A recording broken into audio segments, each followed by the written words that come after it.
केरला, जिसे ऐतिहासिक रूप से केरलम या केरल के नाम से जाना जाता है, भारत के सबसे दक्षिणी हिस्से में मालाबार कोस्ट पर स्थित एक राष्ट्र है। गॉड जोन कंट्री के नाम से पहचाना जाने वाला केरल अक्सर अपने लैंडस्केप्स, बीचेस, इकोलॉजिकल डाइवर्सिटी और सबसे महत्वपूर्ण रूप से अपने बैकवाटर्स के लिए दुनिया का ध्यान आकर्षित करता है। अपनी परंपराओं, धार्मिक और सांस्कृतिक मूल्यों के संरक्षण के लिए प्रसिद्ध केरल अपने शानदार और प्राचीन मंदिरों के लिए जाना जाता है, जिनमें से कुछ मंदिर कई सदियों पुराने हैं। भारत में 1,60,000 से अधिक मंदिर हैं और इन मंदिरों में से दुनिया में सबसे धनी मंदिर केरल में स्थित है। पद्मनाभ स्वामी टेम्पल केरल की राजधानी तिरुवनंतपुरम में स्थित भगवान विष्णु को समर्पित एक मंदिर है, जिसे दुनिया का सबसे धनी मंदिर कहा जाता है। इस मंदिर में रखा हुआ धन है जिसने सभी को हैरान कर दिया है। इस मंदिर का जिक्र कई हिंदू ग्रंथ जैसे कि भगवत पुराण और महाभारत में किया गया है और प्राचीन तमिलनाडु और केरल के संगम लिटरेचर में भी इसका उल्लेख किया गया है। प्राचीन शास्त्रों के अनुसार मंदिर का निर्माण 5,000 साल पहले हुआ था। अपनी मूर्तिकला के लिए प्रसिद्ध यह प्राचीन मंदिर द्रविडियन और केरल आर्किटेक्चर शैली का उदाहरण है। पहली चीज़ जो हर किसी के नज़रों में आती है वह मंदिर के प्रवेश द्वार पर 7 मंजिली ऊंचा गोपुरम है। गोपुरम को इस तरह बनाया गया है कि साल के कुछ दिन सूर्य गोपुरम के बीच से होकर नीचे जाता है। मुख्य मंदिर के चारों ओर विशाल स्तंभ है और अंदर भगवान विष्णु की विशालकाय प्रतिमा है, जिसमें वे नाग पर लेटे हुए दिखाई देते हैं। लेकिन मंदिर का सबसे दिलचस्प पहलू मंदिर के नीचे बने वॉल्ट्स हैं, जो दुनिया भर में सुर्खियां बटोरने वाले बेशुमार दौलत से भरे हैं। लेकिन इस मंदिर के मीडिया में आने की आखिर क्या वजह थी?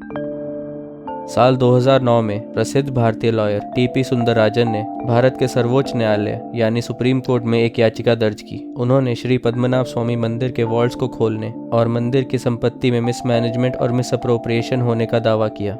वर्ष 2011 में सुप्रीम कोर्ट ने उनकी अपील को मान्यता दी और आर्कियोलॉजी डिपार्टमेंट के अधिकारियों को निर्देश दिया कि मंदिर के तहखानों को निरीक्षण के लिए खोला जाए। कहा जाता है कि मंदिर के नीचे 6 अंडरग्राउंड वॉल्ट्स हैं। इनमें से प्रत्येक वॉल्ट को वॉल्ट ए, बी, सी, डी, ई और एफ नाम दिया गया है। 2 और वॉल्ट भी कुछ देर बाद खोजे गए, जिन्हें वॉल्ट जी और एच नाम दिया गया। वॉल्ट ए को संभवतः 1930 के दशक में खोला गया था और वॉल्ट सी से एफ को अक्सर खोला जाता है। उन्हें समय समय पर खोलकर उनमें रखी वस्तुओं को मंदिर के विशेष समारोह पर उपयोग के लिए नियमित रूप से बाहर ले जाया जाता है और उपयोग के बाद वापस वॉल्ट में जमा कर दिया जाता है। लेकिन वॉल्ट बी को सदियों से नहीं खोला गया है और कोई भी नहीं जानता कि वास्तव में इस विशेष वॉल्ट के अंदर क्या है। सुप्रीम कोर्ट ने निर्देश दिया कि मंदिरों की मौजूदा प्रथाओं, प्रक्रियाओं और विधियों का पालन करते हुए वॉल्ट सी से लेकर एफ तक को खोला जाए और वॉल्ट ए और बी को इन्वेंटरी बनाने के उद्देश्य से खोला जाए और फिर बंद कर दिया जाए। जबकि वॉल्ट बी अभी तक बंद है, वॉल्ट ए, सी, डी, ई और एफ को खोला गया था और उन वॉल्ट्स में उन्हें महाविष्णु की 3 फीट ऊंची स्वर्ण मूर्ति मिली, जिसमें सैकड़ों हीरे जड़े थे। माना जाता है कि मंदिर में कई हजार वर्षों से कीमती सामान जमा हुआ है, जिसे कई राजवंश जैसे चेरास, पांड्यास, पल्लवास, चोलास और ट्रैवनकोर रॉयल फैमिली ने दान के रूप में दिया था। यह अनुमानित किया जाता है कि वस्तुओं का मूल्य 1.2 लाख करोड़ रुपीस या फिर 17 बिलियन डॉलर्स के करीब है। यदि एंटीक और सांस्कृतिक मूल्य को ध्यान में रखा जाए तो इनका मूल्य 10 गुना अधिक हो सकता है। लेकिन वॉल्ट बी के बंद दरवाजे के पीछे आखिर क्या है? इसे खोलने क्यों नहीं दिया जाता? यह माना जाता है कि सभी वॉल्ट्स में से वॉल्ट बी भगवान पद्मनाभ स्वामी से गहरे रूप से जुड़ा है। रॉयल फैमिली, मंदिर के पुजारी और वैदिक विद्वानों का कहना है कि वॉल्ट्स को खोलने का कोई भी प्रयास दुर्भाग्य लाएगा।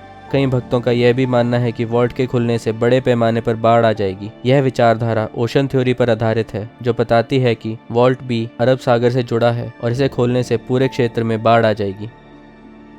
यह भी माना जाता है कि इस वॉल्ट का द्वार नाग देवता द्वारा संरक्षित है और केवल उन साधुओं द्वारा खोला जा सकता है जो गरुड़ मंत्र का जाप कर सकते हैं। हालांकि भारत में ऐसा कोई नहीं है जो मंत्र का जाप कर सके और मानव निर्मित तकनीक के साथ इसको खोलने की किसी भी प्रयास का भयंकर परिणाम सामने आएगा।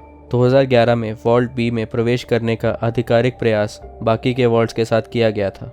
वॉल्ट्स ए और बी के दरवाजों को कई चाबियों की आवश्यकता थी जो रॉयल फैमिली के पास थी। आर्कियोलॉजिस्ट्स ने वॉल्ट बी के लोहे के दरवाजे को खोलने के लिए चाबियों का इस्तेमाल किया और इसके पीछे एक मजबूत लकड़ी का एक और दरवाजा पाया। उन्होंने इस दरवाजे को भी खोल दिया और उन्हें लोहे का बना तीसरा दरवाजा मिला जो कि जाम हो रखा था।